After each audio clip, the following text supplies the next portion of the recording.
છે। આપણી સૌની વચ્ચે ઉપસ્થિત ગત વાસ્તા વિધાનસભાના આપણા ઉમેદવાર અને આપણા સૌના કેન્દ્રીય નેતાગીરીના યુવાન મિત્ર આપણા પિયુષભાઈ પટેલ ને સ્વાગત કરવા માટે હું ગાગોડા સાહેબને વિનંતી કરીશ। ગાગોડા સાહેબ પિયુષભાઈનું સ્વાગત કરશે।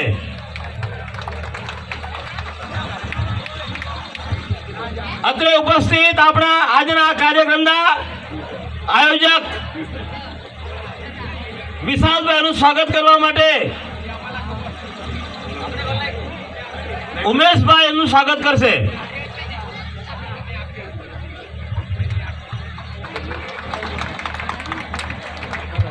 ફરી ફરીને મંચ પર તમામ મહાનુભાવો જે ઉપસ્થિત છે એમનું હું શબ્દોથી હાર્દિક સ્વાગત કરું છું। આપ સૌ મહેમાનોને આવકારું છું। ભાઈઓ બધા આવો, જરા આગળ આવો। જય જોહાર, જય આદિવાસી। છેલ્લે સુધી જવું જોઈએ। જય જોહાર, બધા હાથ ઊંચા કરો। બધા છેલ્લે સુધી બધા હાથ ઊંચા કરો। જય આદિવાસી, જય આદિવાસી, જય આદિવાસી। ભગવાન બિરસા મુંડાજીની, ભગવાન બિરસા મુંડાજીની सबरी मात की, सबरी मात की।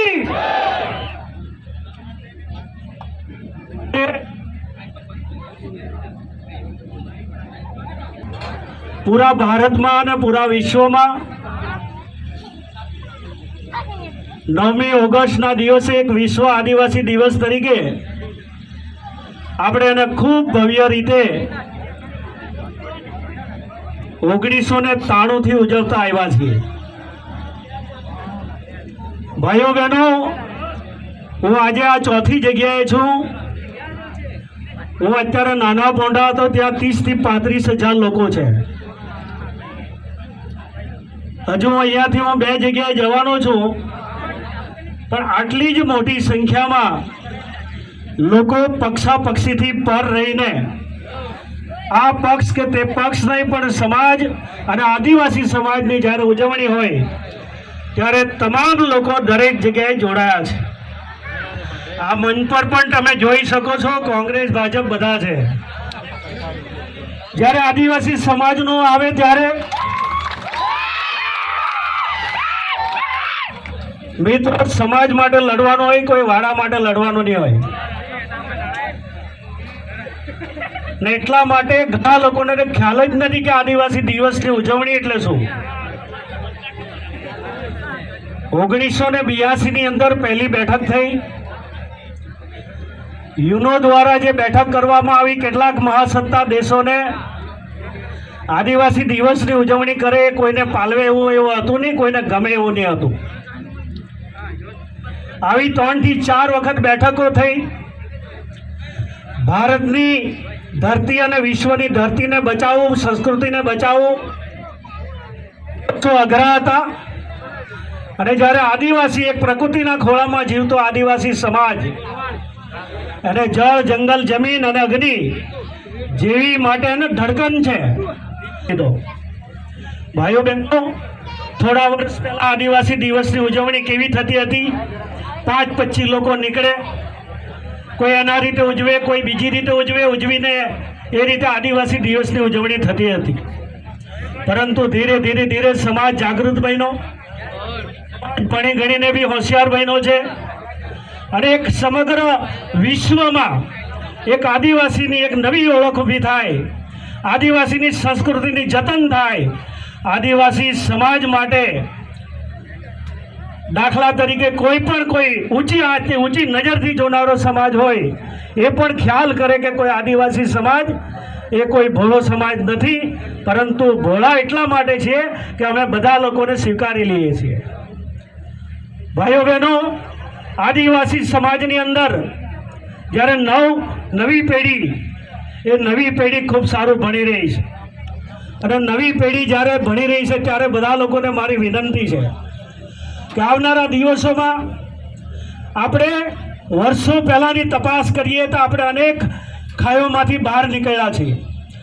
માંડ માંડ હવે સારું જીવન જીવતા થયા છે. માંડ માંડ ભૂખે મરતા ભૂખ મરામાંથી બહાર આવ્યા છીએ.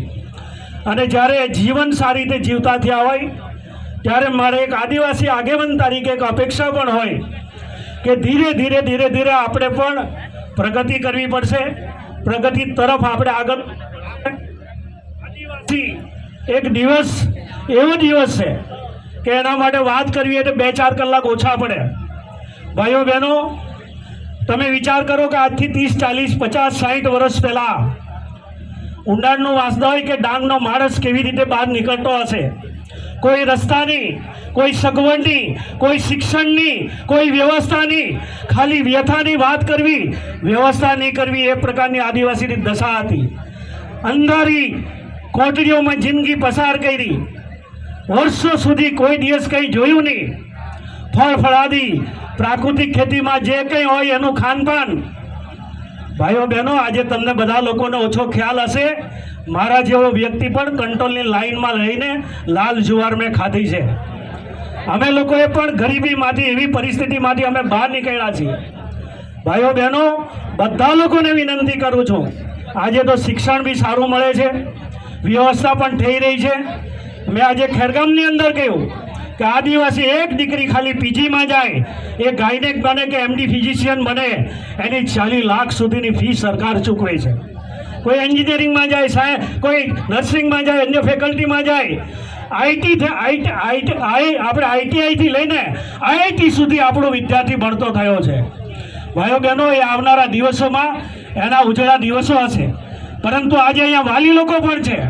બધા લોકોને મારી વિનંતી છે, આપણા જુવાનીઓ કોઈ ખરાબ રસ્તે, કોઈ ગલત રસ્તે નહીં જાય, એની પણ આપણે કાળજી રાખવી પડશે. આવનારા દિવસોમાં આપણે જે રીતે ઝઝૂમીને પ્રગતિ કરીને જે રીતે આદિવાસીનું શાન, માન, બાન જે સાચવવાની છે, એના માટે મિત્રો તમારું શરીર પણ સારું રહે એ પણ ખૂબ જરૂરી છે. ભાઈઓ બહેનો, તમારી હેલ્થ એ બહુ જરૂરી હોય છે જીવનની અંદર. એટલે બધા લોકોને કહું છું કે આદિવાસીની સંસ્કૃતિ, જય આદિવાસી કહી દઉં એટલે આદિવાસીનું ભલું થઈ જતું નથી ભાઈ. જય આદિવાસીનું ભલું કરવું હોય તો આદિવાસીઓ માટે વ્યવસ્થા બી કરવી પડે, આદિવાસીઓ માટે ચિંતા બી કરવી પડે. ભાઈઓ બહેનો, 2 આતરડીને ઠારવા માટે ભોજન નહીં મળતું હતું, એ દશામાં આદિવાસી સમાજ જીવતો હતો. હું અહીંયા છું કે આદિવાસીની હલો, આપણે માવલી માતાને માનીએ છીએ, કનેશ્વરી માતાને માનીએ છીએ. નાનું મોટું ઉત્પાદન થાય તો પહેલાં 2 માતાને આપણે ચડાવીએ છીએ, પછી આપણે ઘરમાં લઈ જઈએ છીએ. એ આપણી સંસ્કૃતિ છે, આપણે એ દિવસ ભૂલવાના નથી. અહીંયા બધા લોકોને કહું છું, કુકણા સમાજ હોય કે ઢોળિયા સમાજ હોય કે વારલી સમાજ હોય કે પછી આદિમ જૂથના હોય, કોટવાડિયા હોય, કોઈ પણ હોય, પોતાની ભાષા જાળવી રાખજો. પોતાની ભાષા જાળવી રાખજો. બાકી ભાષા બી તમારે બોલવામાં બી શરમ આવે ને, એ આદિવાસી નહીં કહેવાય. તમને શરમમાં બોલવાની જાત પણ તમને છુપાવવાનો વારો આવે ને, એ આદિવાસી નહીં કહેવાય.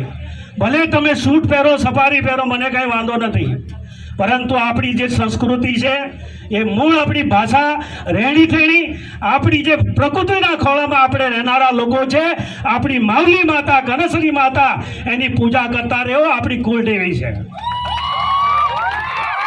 એ કુળદેવીને જો તમે ભૂલી જશો, તમારા મા બાપને તમે ભૂલી જશો, તો એ આદિવાસીની ગરિમા નહીં જળવાય.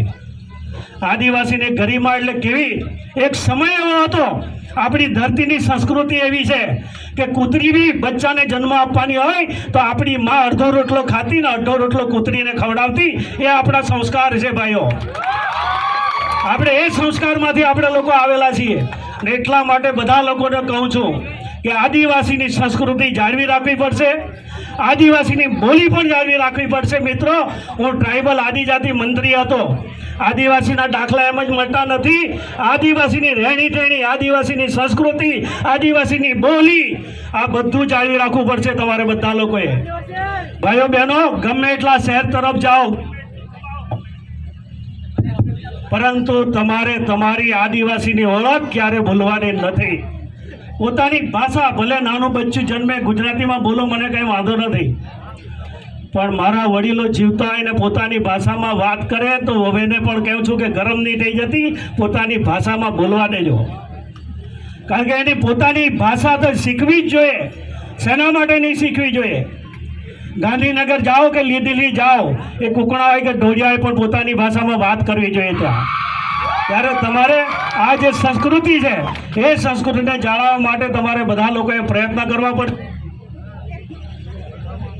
હું વિશેષ વાત નહીં કરું, પણ આટલી મોટી મેદનીમાં તમે જોડાયા, આયોજક મિત્રોને હું અભિનંદન આપું, પણ તમે સ્વયંભૂ જોડાયા એ બદલ તમને લાખ લાખ અભિનંદન આપું છું. બધા લોકોને વિનંતી છે, અહીંયા ભડકું બનાવેલા પેજવા બનાવેલા એ પેજવા લાલ લાલ આપણે જે કડા આંખમાં હતા ને, કડા લાલ કડા, એ લાલ કડા પેજવા બનાવેલા એટલે શાંતિથી પીને જાજા. ડુંગળી વખત આંબીલ બનાવવું ના, વખત આંબીલ બનાવેલા પડેલ, પેજવા જ નહીં ચાલે. ભાઈ વલ્લભભાઈ, માંડવ ખડકમાં તુમથી સમાજ વધારે હા, ઇસીલે એટલે આમિલ બનાવવું થોડુંક બોલાય છે. પણ આ બધા લોકોને મારી વિનંતી છે કે આ ભડકું મસ્ત આપણો આદિવાસી, હલો, માણસ બીમાર પડે ને, હલો, ઘરમાં બે ભાઈ હોય તેણે એક રહેવું પડે. યુનિટી વગર પ્રગતિ નથી. યુનિટી ખડાઈ ગઈ એટલે વાત પતી ગઈ, એટલે આપણી હાથબારમાં કોઈ સહી નથી કરતું. તમારી 7-12માં 10-12 જણા હોય ને તો એ સહી નહીં કરે. એનું કારણ છે કે આપણી એકતા નથી, આપણી યુનિટી નથી, આપણી ભાવના નથી. અને એ ભાવ પાછો લાવવો પડશે, અને એ ભાવ લાવશો તો જ તમારા ઘરની પ્રગતિ છે. બધા જુવાન જે દીકરા દીકરીઓ છે, બરાબર ભણજો, ખૂબ વ્યવસ્થિત ભણજો. મારા લાયક કંઈ પણ હોય તો આવજો. એની ટાઈમે રૂમલામાં તમને મળી રહીશ, ચિંતા નહીં કરતા. ગાંધીનગર જાઓ ત્યારે જ નહીં મળું, બાકી રૂમલામાં તમે અવશ્ય આવજો. ચોક્કસ તમને મદદરૂપ થવાનો મારા પ્રયત્ન હશે. જય આદિવાસી, જય આદિવાસી, જય જોહર, જય જોહર. ભગવાન બિરસા મુંડાજીની, ભગવાન બિરસા મુંડાજીની ધન્યવાદ. હવે પછી સાંસ્કૃતિક કાર્યક્રમ છે, એમની રૂપરેખા આપણને મોહનભાઈ આપશે. ખૂબ સરસ.